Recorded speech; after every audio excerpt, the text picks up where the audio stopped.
ಇದೀಗ ಬೆಂಗಳೂರಿನ ಇತರ ಪ್ರಮುಖ ಸುದ್ದಿಗಳನ್ನು ಫಟಾಫಟ್ ಅಂತ ನೋಡೋಣ ಜಸ್ಟ್ 5ನಲ್ಲಿ.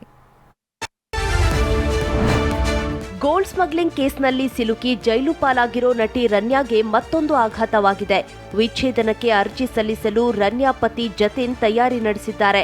ರನ್ಯಾ ವಿರುದ್ಧ ಕೋರ್ಟ್ ಮೆಟ್ಟಿಲೇರಲು ಜತಿನ್ ನಿರ್ಧರಿಸಿದ್ದಾರೆ. ಅತ್ತ ಜಾಮೀನು ಅರ್ಜಿ ವಜಾಗೊಂಡು ರನ್ಯಾ ಟೆನ್ಷನ್ನಲ್ಲಿದ್ದಾರೆ.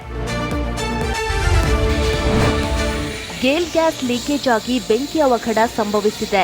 ವೈಟ್ಫೀಲ್ಡ್ ಬಳಿಯ ಚನ್ನಸಂದ್ರದಲ್ಲಿ ಸಂಜೆ 4:30 ಸುಮಾರಿಗೆ ನೆಲದಲ್ಲಿರುವ ಗೇಲ್ ಗ್ಯಾಸ್ನ ಪೈಪ್ಲೈನ್ ಲೀಕೇಜ್ ಆಗಿದೆ.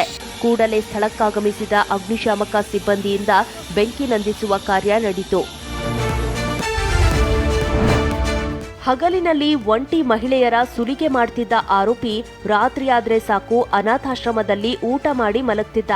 ಇಂಥ ಐನಾತಿ ಕಳ್ಳನನ್ನ ದೊಡ್ಡಬಳ್ಳಾಪುರ ಗ್ರಾಮಾಂತರ ಪೊಲೀಸರು ಬಂಧಿಸಿದ್ದಾರೆ. ದೊಡ್ಡಬಳ್ಳಾಪುರ ಗ್ರಾಮಾಂತರ ಇನ್ಸ್ಪೆಕ್ಟರ್ ಸಾದಿಕ್ ಪಾಷಾ ಇಬ್ಬರು ಆರೋಪಿಗಳನ್ನ ಬಂಧಿಸಿದ್ದಾರೆ. ಕನಕಪುರ ಮೂಲದ ಶಿವರಾಜ್ ಮತ್ತು ಸುಂದರೇಶ್ನನ್ನ ಬಂಧಿಸಿದ್ದಾರೆ. ಯಾರು ಅಫೆಂಡರ್ ಇದ್ದಾರೆ, ಆ ಅಫೆಂಡರ್ ಅವ್ರಿಗೆ ಸಿಕ್ಕ ನಂತರ ಇದರೊಳಗೆ ಆಲ್ ಟುಗೆದರ್ ಒಂದು 5 ಚೈನ್ ಸ್ನ್ಯಾಚಿಂಗ್ ಅವ್ರು ಮಾಡಿದ್ದು ಒಪ್ಕೊಂತಾರೆ. ಆ ಪ್ರಕಾರ 5 ಚೈನ್ ಸ್ನ್ಯಾಚಿಂಗ್ ರಿಕವರಿ ಕೂಡ ಮಾಡಿದ್ದಾಗಿದೆ. 5 ಚೈನ್ ಜೊತೆಗೆ, ಬಂಗಾರದ ಚೈನ್ ಜೊತೆಗೆ 3 ದ್ವಿಚಕ್ರ ವಾಹನ ಕೂಡ ನಾವು ರಿಕವರಿ ಮಾಡಿದ್ದೀವಿ. ಬೇರೆ ಬೇರೆ ರಾಜ್ಯಗಳಲ್ಲಿ ತೆರಿಗೆ ಕಮ್ಮಿ ಅನ್ನೋ ಕಾರಣಕ್ಕೆ ಪಾಂಡಿಚೇರಿ, ಮಹಾರಾಷ್ಟ್ರ, ಬಿಹಾರ, ದೆಹಲಿ ಸೇರಿ ಸಾಕಷ್ಟು ರಾಜ್ಯಗಳಲ್ಲಿ ಕೋಟಿ ಕೋಟಿ ಬೆಲೆ ಬಾಳುವ ಐಷಾರಾಮಿ ಕಾರುಗಳನ್ನು ಖರೀದಿಸುತ್ತಿದ್ದಾರೆ. ತೆರಿಗೆ ವಂಚಿಸುತ್ತಿದ್ದ ಕೋಟಿ ಕುಳಗಳಿಗೆ ಆರ್ಟಿಒ ಅಧಿಕಾರಿಗಳು ಬಿಸಿ ಮುಟ್ಟಿಸಿದ್ದಾರೆ. ಕಳೆದ 3 ತಿಂಗಳ ಕಾರ್ಯಾಚರಣೆಯಲ್ಲಿ 700ರಿಂದ 800 ಕಾರುಗಳು ಸೀಸ್ ಆಗಿದ್ದು 40 ಕೋಟಿ ರೂಪಾಯಿ ದಂಡ ವಸೂಲಿ ಮಾಡಿದ್ದಾರೆ. 150 ವಾಹನಗಳನ್ನು ಸೀಸ್ ಮಾಡಿದ್ದಾರೆ. ಈ ವಾಹನಗಳಿಂದ ಸರ್ಕಾರಕ್ಕೆ ಇಲ್ಲಿವರೆಗೆ ನಾವು 30ರಿಂದ 40 ಕೋಟಿ ತೆರಿಗೆಯಷ್ಟು ಕಲೆಕ್ಟ್ ಮಾಡಿದ್ದೇವೆ.